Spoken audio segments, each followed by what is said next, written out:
a biblical perspective on life, culture and current events. This is 2020 on Vision.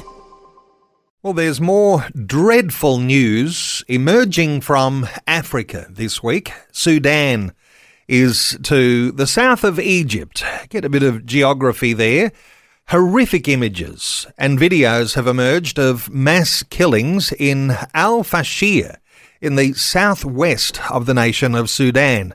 Now, it's North Darfur state's capital that's been in an 18-month siege by a Sudanese paramilitary force.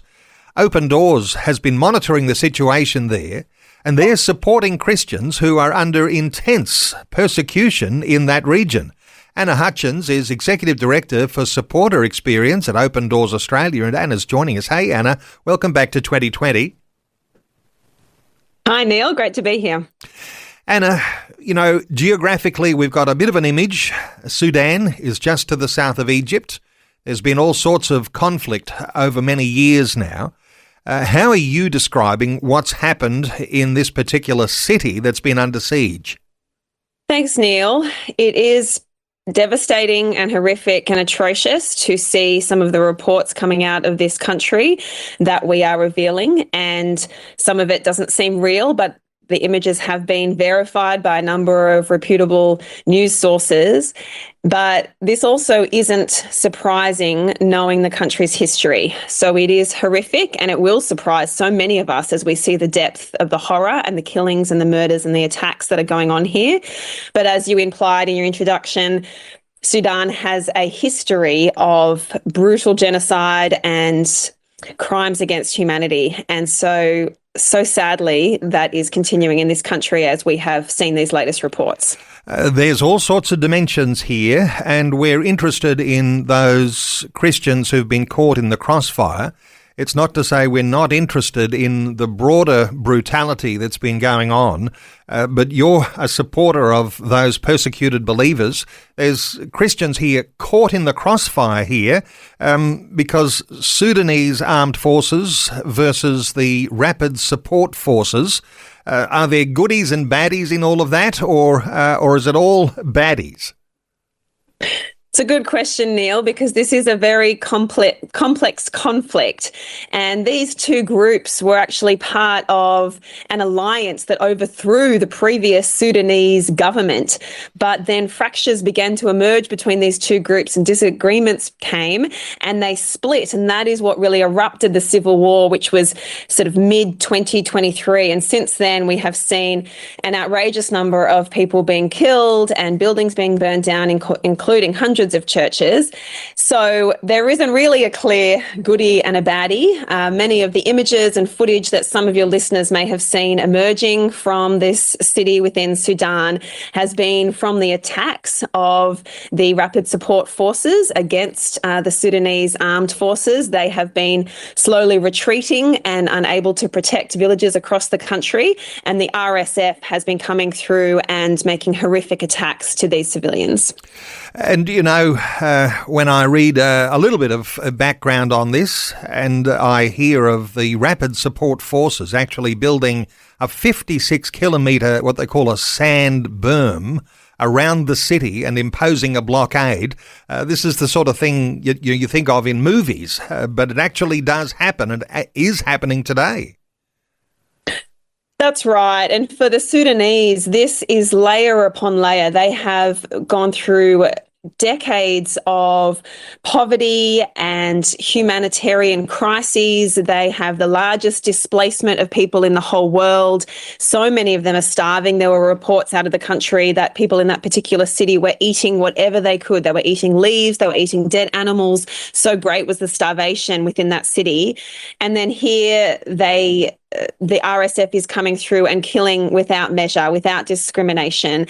And I think that's where, when we look at Christians, they are certainly caught up in the crossfire, but then Sudan is a heavily majority Muslim nation. They very much live out Sharia law is the basis of their legal system.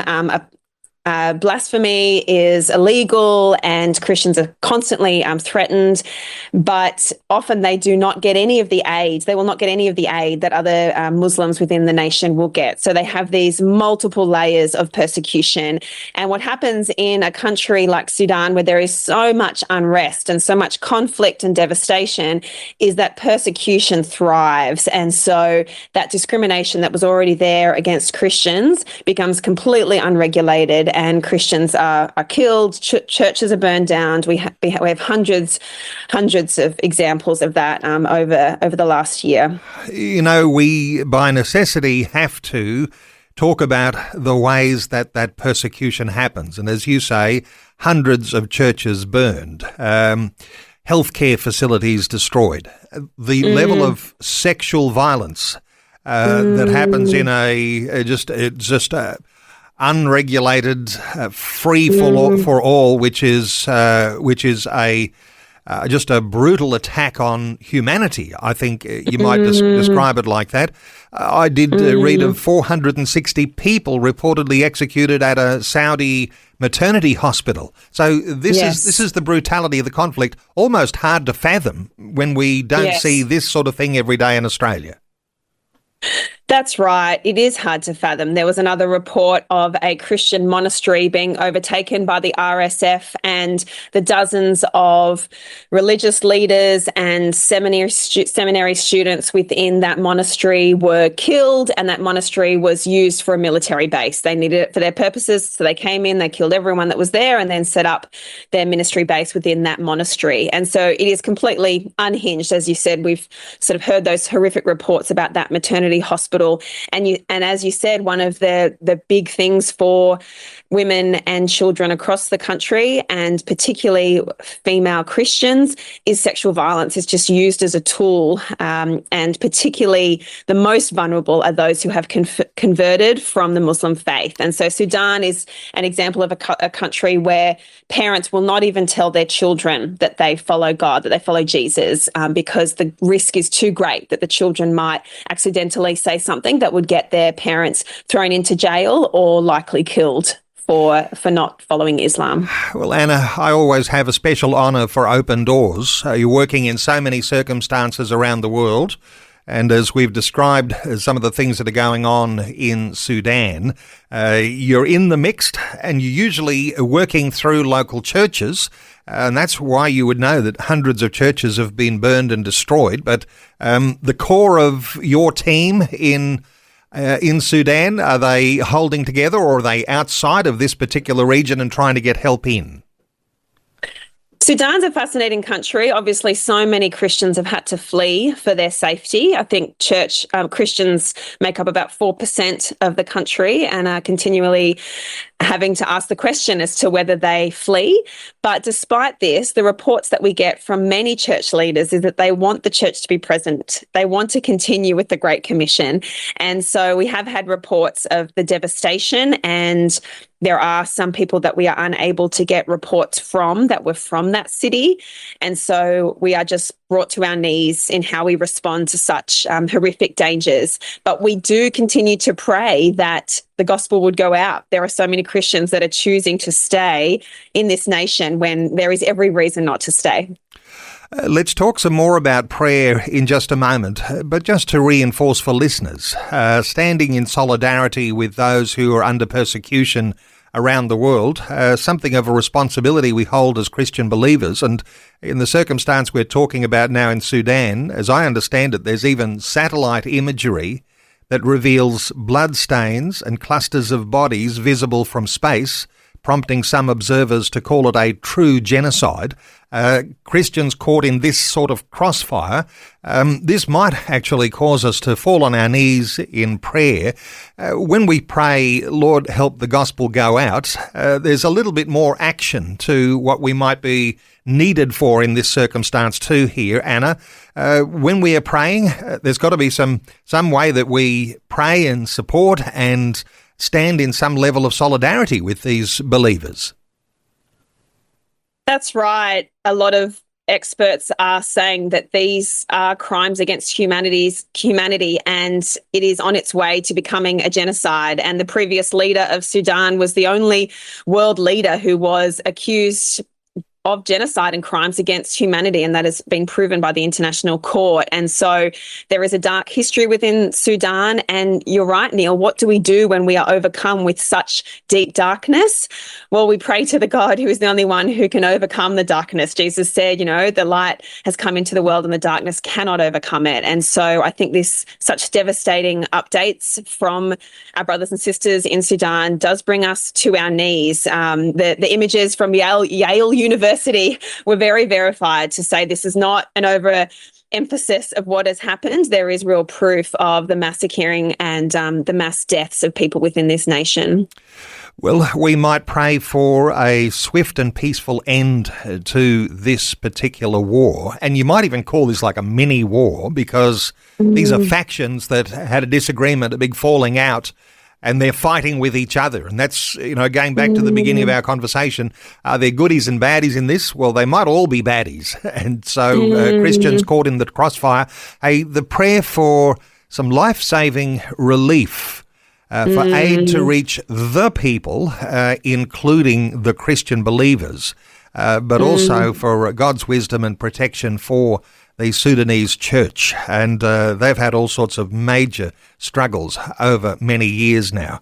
Hey, is there a special appeal that's happening, Anna, for what's going on there in Sudan?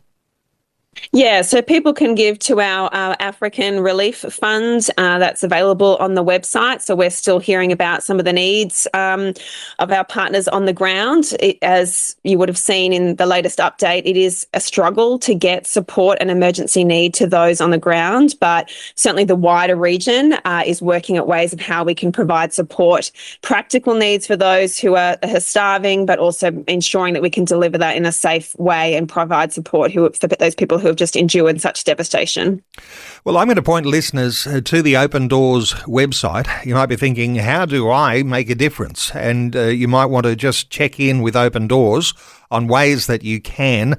Al-Fashir's fall unleashed a wave of brutal violence targeting civilians across ethnic and religious lines, and it includes Christians. As Anna said, hundreds of churches burned.